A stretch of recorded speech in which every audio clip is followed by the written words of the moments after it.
لو ما شفتش الاجزاء السابقه فروح شوف الاول وتعالى كمل معانا. جزء النهارده اساطير اخر الجمدان، حاله من الدراما والاكشن والاثاره، فاستعد من البدايه عشان تستمتع بالحكايه، ولكن قبلها صلي على سيدنا محمد عليه افضل الصلاه والسلام. فبلاش طول عليكم ويلا بينا.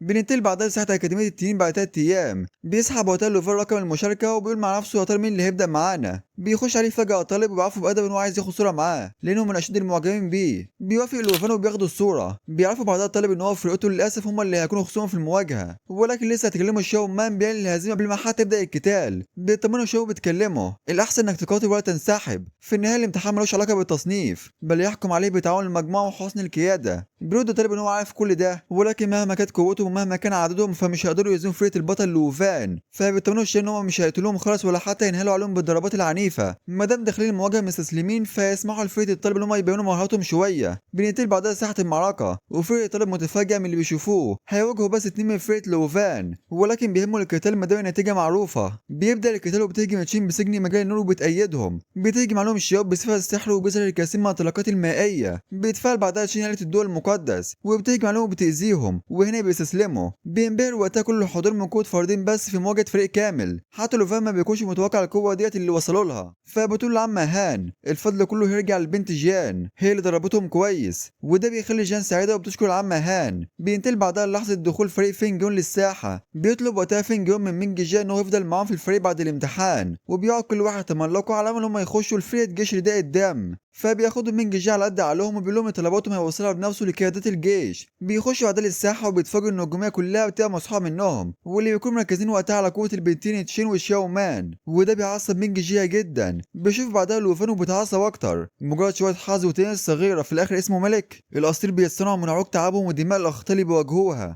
وانا بنفسي هدمر مجدك الكاذب واوريك معنى المحارب الحقيقي.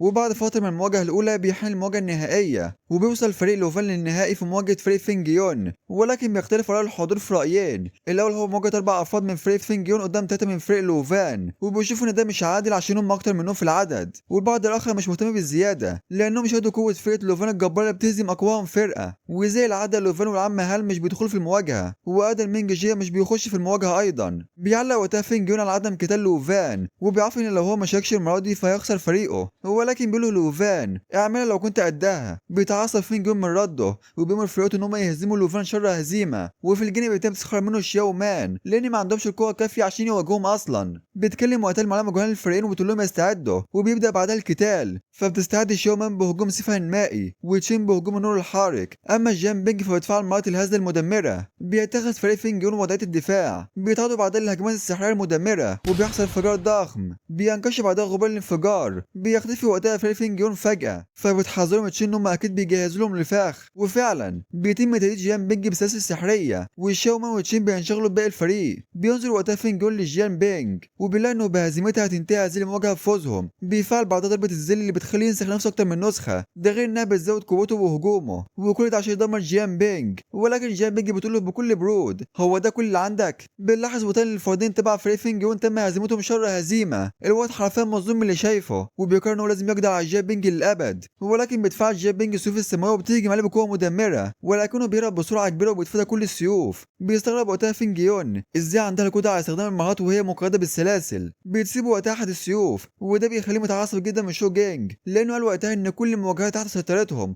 بنلاقي وقتها لوفان والعم هان فراشين الفرشه ولكنهم صديقي في خروجه. بيقلق وقتها لوفان على بنت جان بينج، ولكن بيطمنوا عمته وبتعرفوا انها قويه جدا، فما يقلقش عليهم خالص ويجرب الكيكه اللي هي عملتها له. بيشاهدوا وقتها مينج جيان واللي بيكون مستغرب من لوفان وعمته. بتكسر وقتها جان بينج كل السلاسل وبتستعد بعدها للهجوم. اما فينجون فبينتهي خلاص من تجهيز المهاره وبينسخ نفسه اكتر من 16 نسخه وبيرفع من قوته وسرعه هجومه. بينطلق بعدها لعند جان بينج عشان يهزمها، ولكن بتقول جان بينج لا طائر ولا منفعه من هجومك هذا. بتيجي متوجهة على فينجون بهجوم ساحق بصفة المائي، ده غير انها بتجمد فينجون مع كل نسخه وبتهزمه شر هزيمة. بتيجي وقتها شيومان على خصمها وتهزمه بكل سهولة. بيندهش وقتها الحضور من قوة شيومان وجيان بينج، حكى لوفان مش محتاج ان هو يتدخل في المواجهة بتاتا. بيتساءل وقتها فينجون لو كان لوفان دخل المواجهة، ولكنه بيلاقي لوفان قاعد بكل برود ولا شغل دماغه وبيشاهد القتال وهو بيسخر من قوتهم، وده أصدقائي بيخلي فينج جيا متعصب جدا. بيقول وقتها لوفان باين كده مينج جيا جاب اخره وهيخش المواجهة، وفعلا يا صديقي بيخش المحارب فينج المواجهة، دي هتبقى دمار حرفيا يا صديقي. فبيستأذن لوفان العم هاني ان هو جه الوقت عشان يتدخل هو كمان، وبيعرفوا وقتها ان هو يذهب معاه لمحل البقالة. بتستغرب العم هاني وبتسأله واشمعنى محل البقالة، فبيلاقي لوفان عشان يشتري طبعا مستلزمات وليمة الانتصار لهذا الاختبار. بيسيح وقتها الجمهور السياحا وهتافا بعد ظهور لوفان. فحانت اللحظة المنتظرة عشان يشوف قوة لوفان الساحقة، واخر مرة صديقي استعرض فيها قوته لما كان بيواجه فينجون وهزم مشر هزيمة. بيهجم وقتها مينج جي على لوفان وهو بيقول له بكل غضب: يا لك من متعجرف، جه الوقت عشان تحاسب طعم الهزيمة يا مربي التنانين. ولكن بتتدخل جياب بينج وبتقول لمينج جيا ان هو لازم يهزمها اولا، وبتهجم عليه بالسيوف السحرية. ولكن بيقول لها مينج جيا: انت مش خصمي يا فتاة. وبيستعمل سيفه الضخم وبيوقف هجومها بكل سهولة، ولكنها بتكمل هجومها بالسيفين الاخرين. ولكن بيقطعها فينجون وبيقول لها ان هو خصمها. بتهجم وقتها الشاومان على مينج جيا بكل قوتها، ولكن بيصد هجومها بكل سهولة. بيقول لها بعدها المحارب مانج: هو انت فكرني الجديرة بقتالي؟ بتكلم وقتها جاب مينج تشين وبتعرف ان هو هيكون خصم صعب، فبتقول لها تشين ان هي هتساعدها. ولكن بيوافقوا لوفان وبيقول لهم سيبوها عليا، فهو اكيد عايزني انا، ومستواكم بالفعل كان رائع في القتال. ولو كانت هذه المواجهه كانت ساعه حرب حقيقيه لكان فريق فينجون مات بالفعل من بدايه المواجهه. ونرجع بعدها لمينج جيا واللي بيكون وقتها محاصر شاومان ومش بيديها اي فرصه للهجوم. بيكلمها وقتها بكل سخريه: هي فين بقى قوتك يا شاومان؟ بيهجم فجأة لوفان عليه بسهم ناري، ولكن بتفاداها مينج جيا وبتراجع للخلف اخيرا عن شياو مان. بيأمر بعدها لوفان شياو مان وجياب بينج ان هم يتراجعوا حاليا، وهو يتولى امر المحارب مينج جيا. ومينج جيا بدوره بيخلي فينجون يؤمر فرقته بالتراجع. فمعركته مع لوفان هتكون دمار يا صديقي، لانه مش هيكون مسؤول عن اي اصابات تلحق بفريق فينجون الناجم عن هجماته. الجمهور وقتها متحمس جدا من هذه المعركة الحماسية، والكل مستني يشوف قوة لوفان وتنانينه. بيكلم وقتها مينج جيا لوفان وهو بيهاجم: لوفان بص كويس، هي دي قوة محارب عشر الحروب والوحوش المفترسة. وبيهجم على لوفان بقوة ساحقة. بيكمل وقتها كلامه بيعرفوا ان هذه قوة المحارب الحقيقي، ولكن بتفاداها لوفان بكل سهولة. بيخرج بعدها السيف وبيجي على مينج جيا بهجوم ناري، ولكن مصدها مينج جيا بيعجبها بسيفه، ولكن باين كده ان السيف بيتأثر من حرارة نيرانه. بيكلم بعدها لوفان وهو مصدوم: هو مش انت مروض التنانين؟ يلا اخرج تنانينك. فبيقوله لوفان: لو عايز تشوف تنانين لهذه الدرجه فتعالى اذن وريني نفسك الاول. بيتعصب مينج جيا من استهزاء لوفان بيه. بيبدا بعدها جسمه يتحول لهيئه الوحش. بيتفاجئ وقتها فريق فينجون من تحوله، وبيسأل شوجينج فينجون هو ايه اللي حصل لمينج جيا بالظبط. بيقوله فينجون الاخ مينج جيا اتحول لهيئه المستذئب. بيصرخ وقتها مينج جيا بكل غضب ان هو يهزم لوفان شر هزيمه، وبيهجم على لوفان بكل غضب، ولكن بيتفاداه لوفان. وبيكلم مينج جيا: اذا انت كنت خايف قوتك الحقيقيه صح؟ بيخرج بعدها لوفان القوس وبيجي عليه من بعيد. بيقول له وقتها لوفان بكل سخريه ان اكيد تحوله ده هو سمه فريده جواه صح؟ بيتعصب وقتها مينج جيا اكتر من لوفان. بناخد بالنا من منظور مينج جيا ان هو بدا يفقد السيطره على تحوله، وبيلاحظ لوفان ده من تصرفاته. بيفكر بعدها مع نفسه وبيقول ان مينج جيا لو فضل بغضبه وهيئته مش هيفرق بين الحريف والعدو. فبيقرر انه يهجم على مينج جيا بسهم الزيل التعبان عشان يعطل تحوله. بيحاول يسيبه مينج جيا بهجمات عشوائيه. بيقول لوفان بقى على اساس ان هو يقف على اللي بيعمله عشان ما يسيبش حد بالغلط، والا هيتحول وحش حي بدون اي وعي. وبالفعل بيسيب مينج جيا فينجون باصابه بليغه. فبيحمي شوجينج باقي الفرق بالدرع السحري بسرعه قبل ما يحصل لهم نفس اللي حصل لفينجيون. بيترعب وقتها الحضور من اللي بيحصل وبيخرجوا بره الحلبه بسرعه. فبيكلم المعلمه جوان ان هي بتشاو وبتقول ان هو واقف في الاختبار. غضب مينج جيا خرج عن السيطره، فبيقول ان هي بتشاو استني، افتكر ان لوفان عنده طريقه لانقاذ الوضع. بيقولوا وقتها لوفان ان هذه الهجمه هي الطريقه الوحيده لانقاذ مينج جيا قبل تحوله الكامل لوحش، فانا الوحيد القادر على ايقافك. بيفعل لوفان لغه التعبان وبيحول سهمه لسهم الرعد، وبيهجم على مينج جيا بهجوم ساحق وبيصعقه. بيصرخ وقتها فينجون على لوفان عشان ينقذه، ولكن للاسف بيكون هو فرقته داخل نطاق السهم وبيتعاطوا الصعق هما كمان. فبيزعق النبي يتشاو على لوفان وبيقول له يوقف الهجوم حالا، لانه كان فاكر ان هو بيحاول يقتل فريق فينجون بالكامل. بيقول له لوفان ما تقلقش، هم فقدوا الوعي فقط وهيفضلوا مؤقتا في المستشفى الايام. فاول ما بيشوف الجمهور اللي عمله لوفان والنائب يتشاو المعلمه بيتم اعلان انتهاء الاختبار النهائي، وبيهتف الجماهير على فوز لوفان قدام فينجون وفرقته. ولكن بيلاحظ وقتها لوفان ان مينج جيا لما يفقد الوعي بيذهب وقتها لعم هان لعند لوفان عشان تهنيه، ولكن بيسيبها وبتيجي لعند مينج جيا وبيخرج معاها شياو فاي. بيتفاجئ وقتها الجمهور من مدى جمالها. ونرجع بعدها لمينج جيا: هو ده تنينك؟ انت ناوي على ايه؟ انت ناوي تقتلني؟ دي ساحة اختبار مش معركة حقيقية. ولكن بيعالجوا لوفان بمهارات شياو فاي هو وفريق فينجيون. ده حتى مينج جيا بيستغرب من اللي عمله لوفان. بيقولوا لوفان ان في المستقبل لازم يحصل من اي شخص بيتحداه، والانضمام لفريق فينجيون مش هينفعك. بيتعصب مينج جيا وبيضرب الارض بكل عصبية، واللي بيكون رافض الخسارة بشدة. كل يوم كان بيقتل الوحوش وبيقوم بتمرينات صارمة. ده حتى هو أصغر رقيب يوصل لهذا المركز في كتيبة جيش هداية الدم الأحمر. فإزاي مجرد طالب زي لوفان يهزمني بكل سهولة؟ ده مش عادل بتاتا. بيكلم لوفان من جيجيا وبيعرف ان هو فاهم كويس اللي بيفكر فيه. الناس كلها مفكرين ان لوفان شخص محظوظ وفاكرين ان هو اصبح الاقوى على الجميع عشان يعتمد على تنانينه، ولكن ده مش صح. كل اللي عمله ان هو اغتنم الفرصه المتاحه ليه من رفع قوه تنانينه الى مواجهه التحديات الصعبه. من جيجيا، جهودي مش اقل شأنا من جهودك. بيتكلم شيومان من جيجيا وبتعرف ان لوفان محاك. ده حتى حصل على شرف الجيش الحامي في الحد الشمالي. ده غير ان هو حصل على الشارة الذهبية من فلك الصقور. بتقول له بعدها تشين لوفان حظى بالاعتراف من احد كبار التنين الثلاثه، بمعنى ان لوفان يقدر لوحده يتحكم في جيش كامل من جنود الرداء الاحمر. بيتفاجئ وقتها من جيجيا وفينجيون اللي بيسمعوه، وبيقول فينجيون ازاي حصل كل ده؟ هو بس بقاله سنه في الاكاديميه زينا ايضا. حتى الحضور مصدوم من انجازات لوفان، والبعض بيتساءل لو كان لوفان ليه علاقه بالفوضى اللي حصلت في تاي تشي. والبعض الاخر بيحكي عن اهميه الشارة الذهبيه من فلك الصقور واللي بيكون مستواه اعلى من مستوى كتيبه جيش هداية الدم الاحمر. ولان كل شيء انتهى بيكلم نائب المدير تشاو المعلمه جوهان بما ان مفيش اي مصابين فيلا بينا نمشي. بيني لوفان كلامه لمين جيجيا ان هو مش هيستعمل قوته للشر، بالعكس اللي هيحصل. وبينصح لوفان من جيجيا ان هو يستمر في العمل الجاد، على الاقل يخلي قوته مناسبه لمركزه. بيقرر بعدها كل فريق لوفان ان هم يذهبوا البيت عشان يحتفلوا بانتصارهم. بيذهب وقتها شوجينج لعند فينجون عشان يساعده، ولكن بيزوق فينجون وبيقوله مش عايز اي مساعده. بيفكر وقتها من جيجيا مع نفسه وهو ماسك الشاره. تأكدت ان قوتي ما كانتش مناسبه لقوه المركز.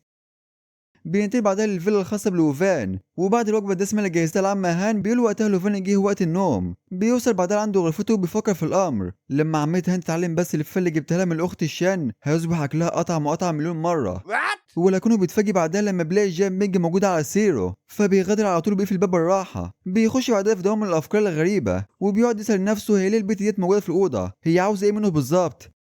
بيفتح الباب بالراحة وبيخش تاني، ولكن لحسن الحظ بتصحى جان بينج وبتسأله هو بيعمل ايه هنا. فبيقول لها لوفان انت اللي بتعملي ايه في اوضتي. فبتأسف منه جامد انها دخلت اوضته بدون اذنه. بتقول له بعدها بكل احراج انها كانت مستنيه وكانت عاوزاه في حاجه مهمه قوي. بيستغرب لوفان وبيسألها هي عايزاه في ايه بالظبط. بتقول له انها كانت عاوزه تكلمه في موضوع الاجازه اللي هياخدوها بعد شهر. سمعت من عمها انها هتغادر لما الاجازه تحل. بيقول لها لوفان الاجازه هتكون مدتها 4 شهور، لذا هيرجعوا لمدينه جانج هاي، فهي في النهايه موطني. بتقول له جان بينج انها عايز تيجي معاهم هي كمان. فبيضحك لوفان وبيقول لها طبعا تشرفي، بس ايه السبب؟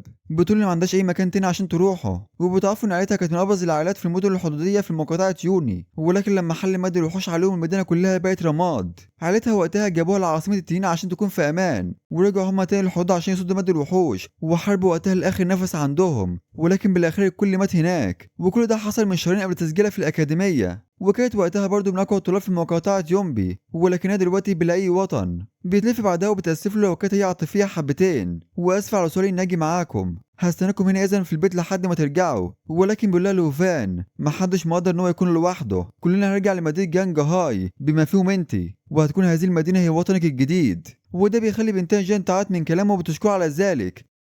بننتقل بعدها لبعيد في أعماق غابة شينجو، وعلى الحدود الخاصة بأم تاي تشي بيظهر فجأة صدع قوي في الأرض بيخرج منه إيد لهيكل تنين عظمي. بيقول وقتها تنين العظمي العظام تم ترميمها، جه الوقت عشان أدمر مربي التنين.